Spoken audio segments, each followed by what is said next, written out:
right, so here we are in the end of December. We're about to go into January 2023. And most people who are gardeners are going to think about the growing season in terms of what I call the summer season. Okay, and the summer season is actually going to begin in January for a lot of people who are going to start their onion seeds. Okay, so in January, February, March, April, May, June, July, August, September, October, November, December. Okay, most people start their gardens somewhere in here, like in March or April. Maybe they're going to start their onion seeds in January. They're going to start other things in the spring, plant out. So we'll say from here all the way through somewhere in here. Okay, basically the summer season is defined by the frost dates. So wherever your frost dates are. Where I live here, well, we're going to say Memorial Day, Mother's Day. Don't plant out your frost-sensitive things like tomatoes until after Mother's Day, because not only is there the risk of frost has left, but the soil's warmed up some. Okay, so this is just one growing season that most people think is the only growing season. But I want to say that there's 3 growing seasons. And this is how you can maximize your food production year-round, is by not just growing the summer stuff, not just having a nice basil in July and maybe freezing a little for the winter. You know, all the wonderful things that you grow in your summer garden, all right in here. But one of the best ways to have a year-round food supply is to have the fall garden. Okay, so that means starting in July, when this is super hot, all these things, you should have all of these things planted out by now, of course. Okay, so in July, you have beds prepared for carrots, for beets, for cabbages, for broccolis, all of the brassicas, all the broccoli, cabbage family stuff. All those things that'll grow. Leeks, the onion family, leeks is a great thing. All these things can be sowed by seed in July, even though it's super hot, if you can sprout them. And we'll talk about all about tricks about how to water and how to germinate seeds in July. It's kind of a challenge.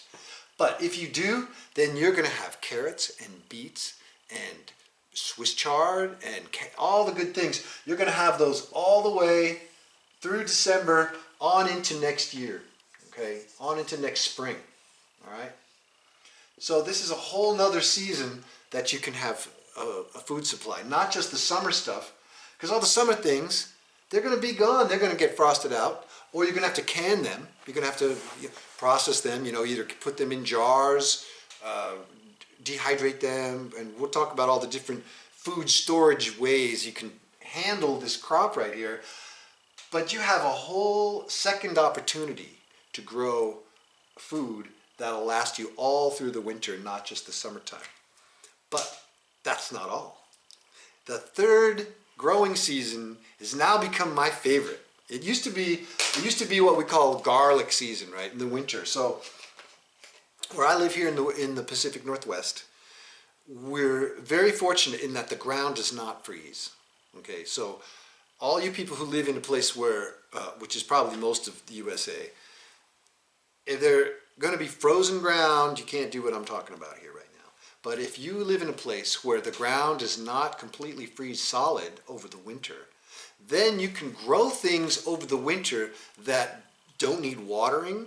They don't need frost protection. They don't need a lot of fussy care that a lot of the summer things do. Okay, so traditionally here in the Northwest, we grow a lot of garlic because garlic's super easy to grow.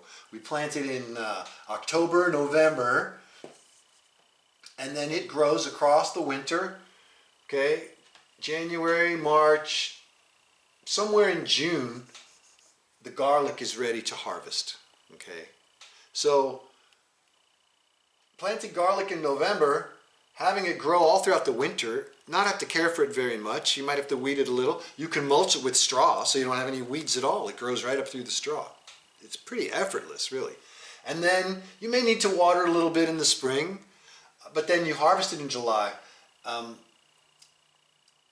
one of the things that I'm growing now, besides garlic, in addition to garlic, that you can sow in November and it grows all winter long and you harvest it in the early summer, are all these heirloom grains.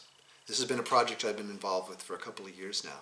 We've been growing out rare species of heirloom grains, different wheats, barleys, rye from all over the world.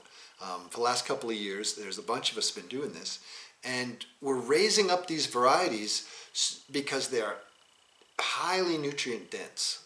They're not like these fluffy modern wheats that people have a lot of gluten intolerance for.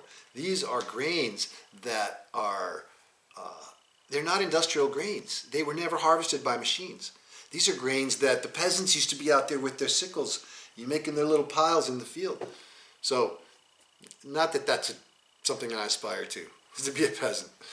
But I do want to grow all these grains because I believe they are a critical part of our future food supply that we can pull off all winter long. We don't have to give any inputs for that.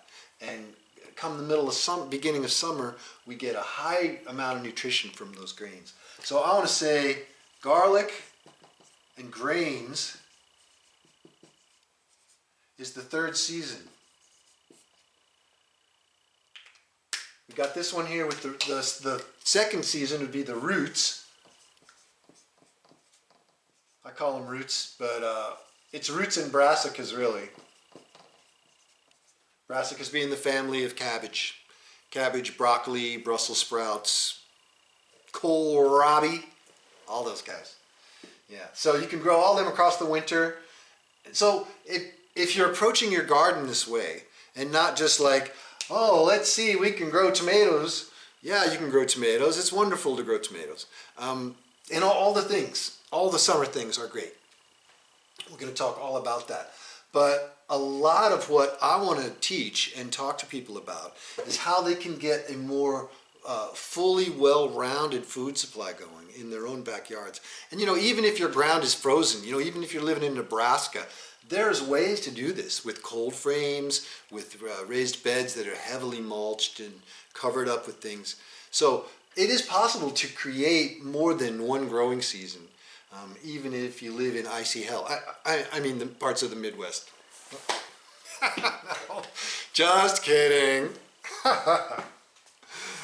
So I talk a lot more about the different growing seasons and how to actually work them and what to do about how to manage them all together at the same time in the Talking Plants Garden Club. So if you want to know more, come on, join the club.